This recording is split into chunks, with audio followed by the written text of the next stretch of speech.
ಆಶಾಪುರ ಮಾತಾಜಿಯವರ ದೇವಾಲಯ ಬನ್ನರ್ಘಟ್ಟದಲ್ಲಿದೆ. ಇದು ಒಂದು ರೀತಿ ಗೋಲ್ಡನ್ ಟೆಂಪಲ್ ಅಂತ ಕರೀತಾರೆ. ಇಲ್ಲಿ ತಾಯಿ ನೆಲೆಗೊಂಡು ಇದಕ್ಕೆ 1ರಿಂದ 1.5 ವರ್ಷ ಆಗಿದೆ. ಇಲ್ಲಿ ಬರ್ತಕ್ಕಂಥ ಭಕ್ತಾದಿಗಳಿಗೆ ಎಲ್ಲ ರೀತಿಯ ಸವಲತ್ತುಗಳಿದೆ. ಯಾವ ರೀತಿ ಮಾಡಿದ್ದಾರೆ ಅಂತಂದರೆ ಒಂದು ರೀತಿ ಮನೆ ರೀತಿ ಇದೆ, ಅಷ್ಟು ಚೆನ್ನಾಗಿದೆ. ಬಂದವ್ರಿಗೆ ಕಾಫಿ, ಊಟ, ತಿಂಡಿ, ಹಾಗೆ ವಿಶ್ರಮಿಸ್ಕೊಳ್ಳೋದಕ್ಕೆ ಒಂದಷ್ಟು ಜಾಗ, ಒಳ್ಳೆ ಇದು ಬೆಂಚ್ಗಳು ಹಾಕಿ, ಹಾಗೆ ಇದ್ರ ಜೊತೆಗೆ ಮಕ್ಕಳು ಆಟ ಆಡೋದಕ್ಕೆ ಈ ರೀತಿ. ಹಾಗೆ ಈ ದೇವಿಯ ಮೂಲ ಸ್ಥಾನ ಬಂದು ಗುಜರಾತಲ್ಲಿದೆ. ಇದು ಈ ದೇವಿಯನ್ನು ಯಾವ ರೀತಿ ಯಾರು ಆರಾಧಿಸ್ತಾಯಿದ್ರು, ಯಾರು ಆರಾಧಿಸ್ತಾವ್ರೆ, ಹಾಗೆ ಈ ದೇವಿ ಯಾರಿಗೆ ಮನೆ ದೇವರು, ಕುಲದೇವರು, ಇವೆಲ್ಲ ಒಂದಷ್ಟು ವಿಷಯಗಳನ್ನ ನೋಡೋಣ ಬನ್ನಿ. ನಡೋಲ್ ಆಶಾಪುರ ಮಾತಾಜಿಯ ಮೂಲ ಊರು. ಆಶಾಪುರ ಮಾತಾಜಿಯ ಪ್ರಾಚೀನ ಕುಲದೇವಿ ದೇವಾಲಯದ ಸ್ಥಳವಾಗಿದೆ ಇದು. ಮತ್ತು ಪ್ರಾಚೀನ ಕುಲದೇವಿ ದೇವಾಲಯದ ಸ್ಥಳವಾಗಿದೆ. ಲಾಖಣಾಸಿ ಚಾವುನ್ ರಾಜನ ದೇವಾಲಯವನ್ನು ನಿರ್ಮಾಣ ಮಾಡಿದ್ರು ಮತ್ತು ದೇವಿಯು ಆ ರಾಜನ ಎಲ್ಲ ರೀತಿಯ ಆಸೆಗಳನ್ನು ಪೂರ್ಣಗೊಳಿಸಿದ್ರು ಅನ್ನುವಂಥದ್ದು ಒಂದು ಇತಿಹಾಸ. ಈ ತಾಯಿ ಶಾಕಾಂಬರಿ ದೇವಿ ಆಶಾಪುರ ಮಾತಾಜಿ ಅನ್ನೋ ಹೆಸರಲ್ಲಿ ಅಲ್ಲಿ ನೆಲೆ ನಿಂತರು ಅನ್ನೋಂಥದ್ದು ಒಂದು ಕಥೆ ಇದು. ಈಗ ಬೆಂಗಳೂರಿನ ಬನ್ನರ್ಘಟ್ಟದಲ್ಲಿ ಈ ದೇವಿಯ ದೇವಾಲಯವನ್ನು ಮಾಡಿದರೆ ತುಂಬ ಚೆನ್ನಾಗಿದೆ. ಹಾಗೆ ಈ ದೇವಿಯ ಕುಲದೇವಿ ಸಮುದಾಯಗಳು ಪ್ರಮುಖ ಕುಲದೇವಿ ಬಂದು ಚಾವುನ್ ರಜಪೂತರಿಗೆ ಪ್ರಮುಖ ಕುಲದೇವಿ ತಾಯಿ. ಹಾಗೆ ಈ ಪಟಿಯಾಲ ಸಮುದಾಯ ಮತ್ತು ಗುಜರಾತ್ ಕಚ್ ಪ್ರದೇಶದ ಜಡೇಜಗಳು, ಆಮೇಲೆ ಸಿಂಧಿ ಮಂದಿ ಕೂಡ ಈ ದೇವ್ರನ್ನ ಪೂಜೆ ಮಾಡ್ತಾರೆ.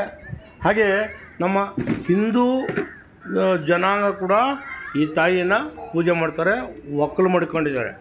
ಅಂದರೆ ಈ ತಾಯಿಗೆ ಯಾವುದೇ ಭೇದ ಭಾವ ಇಲ್ಲ. ಹಾಗಾಗಿ ಈ ತಾಯಿಗೆ ಎಲ್ಲ ಸಮುದಾಯದವರು ಪೂಜೆ ಪುನಸ್ಕಾರ ಮಾಡ್ಕೊಂಡು ಹೋಗ್ತಾರೆ. ಅತಿ ಮುಖ್ಯವಾಗಿ ಜೈನರು, ಹಾಗೆ ಸಿಂಧುಗಳು, ಹಾಗೆ ಈ ಕಚ್ ಪ್ರದೇಶದ ಜನಗಳು, ಈ ರೀತಿ ಇವರೆಲ್ಲ ಮನೆ ದೇವರಾಗಿ ಕುಲದೇವತೆಯಾಗಿ ಈ ತಾಯಿನ ಆರಾಧನೆ ಮಾಡಿಕೊಂಡು ಬರ್ತಾಯಿದ್ದಾರೆ. ಇದು ನೋಡಿ, ನಡೋಲ್ ಗಾಂವ್ ಪಾಲಿ ಜಿಲ್ಲೆ ರಾಜಸ್ಥಾನದ ಪಶ್ಚಿಮ ಭಾಗದಲ್ಲಿ ಇರ್ತಕ್ಕಂಥದ್ದು ಈ ದೇವಸ್ಥಾನ. ಆಮೇಲೆ ಪ್ರತಿದಿನ ಈ ದೇವಸ್ಥಾನಕ್ಕೆ ಅನ್ನದಾನ ನಡೀತಾನೇ ಇರುತ್ತೆ ಈ ದೇವಸ್ಥಾನದಲ್ಲಿ. ಇಲ್ಲಿ ಬೆಳಗ್ಗೆಯಿಂದ ರಾತ್ರಿವರೆಗೂ. ಹಾಗೆ ಈ ದೇವಾಲಯದಲ್ಲಿ ಬಂದು ತಂಗ್ತೀವಿ ಅಂತಂದರೆ ಇರೋದಕ್ಕೆ ಜಾಗ ಕೂಡ ಇದೆ, ಇರ್ಬೋದು. ಬಂದು ದೇವಾಲಯವನ್ನು ಒಂದು ಕ್ಲೀನಾಗಿ ಆ ಅಮ್ಮನ್ನ ಏನು ಬೇಡ್ಕೊಳ್ತೀವಿ, ಏನು ಕೇಳ್ಕೊಳ್ತೀವಿ, ಧ್ಯಾನ ಆಸಕ್ತನಾಗಿ ಕೂತ್ಕೊಂಡ್ರೆ ಪ್ರತಿಯೊಂದು ಆ ತಾಯಿ ಈಡೇರಿಸ್ತಾರೆ ಅನ್ನುವಂಥದ್ದು ಒಂದು ನಂಬಿಕೆ. ಈ ಚಾವುನ್ ರಾಜನ ಕತೆ ಬಂದು ರಾಜವಂಶದಿಂದ ಬಂದವರು ಇವರು. ರಾಜನು ಶಾಕಾಂಬರಿ ದೇವಿನ ಪೂಜಿಸ್ತಾ ಇದ್ರು. ದೇವಿಯು ರಾಜನಿಗೆ ಪ್ರತ್ಯಕ್ಷವಾಗಿ ನಿನ್ನ ಆಸೆಗಳನ್ನು ಪೂರ್ಣಗೊಳಿಸ್ತೇನೆ ಅಂತ ಅವ್ರಿಗೆ ಮಾತು ಕೊಡ್ತಾರೆ. ಹಾಗೆ ದೇವಿಯು ಲಾಖಣಸಿ ರಾಜನ ಆಸೆಗಳನ್ನು ಪೂರ್ಣಗೊಳಿಸ್ತಾರೆ. ಇದರಿಂದ ಶಾಕಾಂಬರಿ ದೇವಿಯು ಆಶಾಪುರ ಮಾತಾಜಿ ಅಂದರೆ ಆಸೆಗಳನ್ನು ಪೂರ್ಣಗೊಳಿಸುವಂಥವರು ಅಂತ ಹೆಸರು ಪಡಿತಾರೆ. ಇದು ಕುಲದೇವಿ ಲಾಖಣಾಸಿ ರಾಜನ ಆಸೆಗಳನ್ನು ಪೂರ್ಣಗೊಳಿಸಿದರು. ಇದರಿಂದ ಶಾಕಾಂಬರಿ ದೇವಿ ನಡೋಲ್ನ ಆಶಾಪುರ ಮಾತಾಜಿ ಅನ್ನೋಂಥದ್ದು ಒಂದು ಇತಿಹಾಸ. ಶಾಕಾಂಬರಿ ದೇವಿಯ ಅನುವರ್ತಿಯಾಗಿರುವ ಈ ತಾಯಿಯು ನಡೋಲ್ಗಾಂವ್ ದೇನೂರಿ ತಹಸೀಲ್ ಪಾಲಿ ಜಿಲ್ಲೆ ರಾಜಸ್ಥಾನದಲ್ಲಿ ಈ ದೇವಾಲಯ ಮೂಲ ದೇವಾಲಯ ಇರ್ತಕ್ಕಂಥದ್ದು. ನೋಡಿ, ಈ ಒಂದು ದೇವಾಲಯದ ಒಂದು ಕಥೆ ಶಾಕಾಂಬರಿ ದೇವಿಯಿಂದ ಪ್ರಾರಂಭ ಆಗುತ್ತೆ. ಅಂದರೆ ಯಾವ ರೀತಿ ಅಂದರೆ, ಶಾಕಾಂಬರಿ ನಮ್ಮ ಹಿಂದೂಗಳ ಸದ್ಭಕ್ತರ ಪ್ರಮುಖ ದೇವಿಗಳಲ್ಲಿ ಇವರು ಒಬ್ಬರಾಗಿರ್ತಾರೆ. ಇವರು ಅಲ್ಲೂ ಹೋಗಿ ಈ ರಾಜನಿಗೆ ಇದು ಮಾಡಿ ಎಲ್ಲ ರೀತಿಯ ಆಸೆಗಳನ್ನು ಪೂರ್ಣಗೊಳಿಸಿ ಇವ್ರಿಗೆ ಆಶಾಪುರ ದೇವಿಯಾಗಿ ಅಲ್ಲಿ ಕಂಗೊಳಿಸ್ತಾರೆ. ಇವರು ಇಲ್ಲಿ ಎಲ್ಲಿ ಬರುತ್ತೆ ಈ ದೇವಾಲಯ ಅಂತಂದರೆ, ಕಗ್ಲಿಪುರದಿಂದ ಹೋದರೆ ಕಗ್ಲಿಪುರ ರಸ್ತೆ, ಕಸರಗುಪ್ಪೆ ಪೋಸ್ಟು, ಹಂಗಿಂದ ಹೋದರೆ ಬನ್ನರಘಟ್ಟ ಹೋಗ್ಬೋದು, ಅಥವಾ ಚಂದಾಪುರದಿಂದನೂ ಬರ್ಬೋದು, ಅಥವಾ ಎಲೆಕ್ಟ್ರಾನಿಕ್ ಸಿಟಿಯಿಂದನೂ ಬರ್ಬೋದು. ಹೀಗೆ ಬನ್ನರಘಟ್ಟಕ್ಕೆ ನೂರಾರು ದಾರಿಗಳೈತೆ. ಒಂದು ಯಾವ ರೀತಿ ಆದರೂ ಬರ್ಬೋದು. ಒಟ್ಟು ಒಂದು ಗೂಗಲ್ ಮ್ಯಾಪ್ ಹಾಕ್ಕೊಂಡ್ಬಿಟ್ರೆ ಭಾಳ ಒಳ್ಳೆಯದು. ಹಾಗಿದ್ರೆ ಕ್ಲೀನಾಗಿ ದೇವಸ್ಥಾನಕ್ಕೆ ಬಂದುಬಿಡ್ಬೋದು. ಈ ಬನ್ನರಘಟ್ಟ ನ್ಯಾಷನಲ್ ಪಾರ್ಕ್ ಕೂಡ ನೋಡ್ಬೋದು ಹಂಗೆ ಇಲ್ಲಿ. ಹಾಗೆ ಅಲ್ಲಿಂದ ಸ್ವಲ್ಪ ಮುಂದಕ್ಕೆ ಬಂದರೆ ಚಂಪಕಧಾಮ ಸ್ವಾಮಿ ದೇವಸ್ಥಾನ ನೋಡ್ಬೋದು. ಇನ್ನೂ ಸ್ವಲ್ಪ ಮುಂದಕ್ಕೆ ಹೋದರೆ ಮುತ್ಯಾಲಮುಡು ನೋಡ್ಬೋದು. ಹಾಗೆ ಆನೇಕಲ್ ಲಾಸ್ಟು ಹೊರಟ್ರೆ ಅಲ್ಲಿ ತಿಮ್ಮರಾಯ ಸ್ವಾಮಿ ದೇವಸ್ಥಾನ ನೋಡ್ಬೋದು. ನೋಡಿ, ಇಲ್ಲಿ ಕೇವಲ ದೇವಸ್ಥಾನ ಮಾತ್ರ ಇಲ್ಲ, ಇಲ್ಲಿ ಭಕ್ತರಿಗೆ ಇರೋದಕ್ಕೆ ಜಾಗ, ಹಾಗೆ ಮದುವೆ, ಮತ್ತೊಂದು ಮಗದೊಂದು ಒಂದು ದೇವತಾ ಕಾರ್ಯಗಳು ಯಾವುದೇ ಆಗಿರ್ಬೋದು, ನಾಮಕರಣ, ಇನ್ನೊಂದು ಮತ್ತೊಂದು, ಎಲ್ಲದಕ್ಕೂ ಒಂದು ಚೌಲ್ಟ್ರಿ ಅಂತ ಮಾಡಿದ್ದಾರೆ. ಹಾಗೆ ನೋಡಿ, ಇಲ್ಲಿ ಚೌಲ್ಟ್ರಿ ಅಂತ ಮಾಡಿದ್ಮೇಲೆ ಅಲ್ಲಿಗೆ ಎಲ್ಲ ರೀತಿ ಸವಲತ್ತುಗಳನ್ನ ಕೂಡ ಮಾಡಿದ್ದಾರೆ. ಇದು ನಿಜವಾಗ್ಲೂ ಇಂಥ ಒಂದು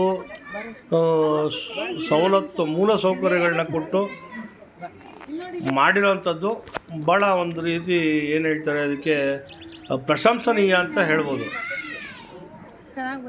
ಕಾರಣ ಬರೋವಂಥ ಭಕ್ತಾದಿಗಳಿಂದ ಹಿಡಿದು ಇಲ್ಲಿ ಏನಾದರೂ ಒಂದು ದೇವತಾ ಕಾರ್ಯ ಅಥವಾ ಒಂದು ಮಂಗಳ ಕಾರ್ಯ ಮಾಡ್ತೀನಿ ಅಂತ ಬಂದವ್ರಿಗೆ ಒಂದು ಚೌಲ್ಟ್ರಿ ಇದೆ. ಹಾಗೆ ಅವ್ರಿಗೆ ಬೇಕಾದಂಥ ಅನುಕೂಲತೆಗಳಿದೆ. ಹಾಗೆ ಇಲ್ಲಿ ಅನ್ನಪ್ರಸಾದಗಳು ನಡೆಯುತ್ತೆ. ಯಾವುದೇ ಭೇದ ಭಾವ ಇಲ್ಲದೆ ಯಾರಿಗೂ ಇಂಥವ್ರಿಗೆ ಇಂಥವ್ರಿಗಿಲ್ಲ, ಇಂಥವ್ರು ಐತೆ ಅನ್ನೋ ಥರ ಎಲ್ಲರಿಗೂ ಅನ್ನಪ್ರಸಾದ ನಡೆಯುತ್ತೆ. ಅವ್ರು ಏನು ತಿಂತಾರೆ ಹೊಟ್ಟೆ ತುಂಬ ಊಟ ಹಾಕಿ ಕಳಿಸ್ತಾರೆ. ಭಾಳ ಅಚ್ಚುಕಟ್ಟಾಗಿ ತುಂಬ ಚೆನ್ನಾಗಿದೆ. ಇದು ಈ ದೇವಿಯ ಒಂದು ಏನು ಹೇಳ್ತಾರೆ ಒಂದು ಮಹಿಮೆ ಅಂತ ಹೇಳ್ಬೋದು. ಅಷ್ಟು ಬಿಟ್ಟರೆ ಇನ್ನೇನು ಹೇಳೋಕ್ಕಾಗೋದಿಲ್ಲ. ಆಶಾಪುರ ಮಾತಾಜಿ ಅಂತಂದರೆ ಭಕ್ತರ ಮನೋಭೀಷ್ಟಗಳನ್ನು, ಅಂದರೆ ಅವರ ಆಸೆಗಳನ್ನು, ಭಕ್ತರ ಮನೋಭೀಷ್ಟಗಳನ್ನು ಈಡೇರಿಸುವಂಥ, ಕಾಪಾಡುವಂಥ ತಾಯಿ ಅಂತ ಹೆಸರು. ಆಶಾ ಅಂದರೆ ಆಸೆಗಳು ಪೂರೈಸುವಂಥವ್ರು.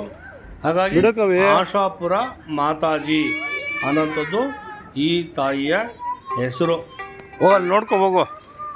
ಹಾಗಾಗಿ ಆಶಾಪುರ ಮಾತಾಜಿಯನ್ನು ಯಾರು ಯಾವುದೇ ರೀತಿ ಬೇಡ್ಕೊಂಡು ಬಂದರು ದುರಾಸೆಗೊಳಪಡದೆ, ಹಾಗೆ ಸದ್ಭಕ್ತಿಯಿಂದ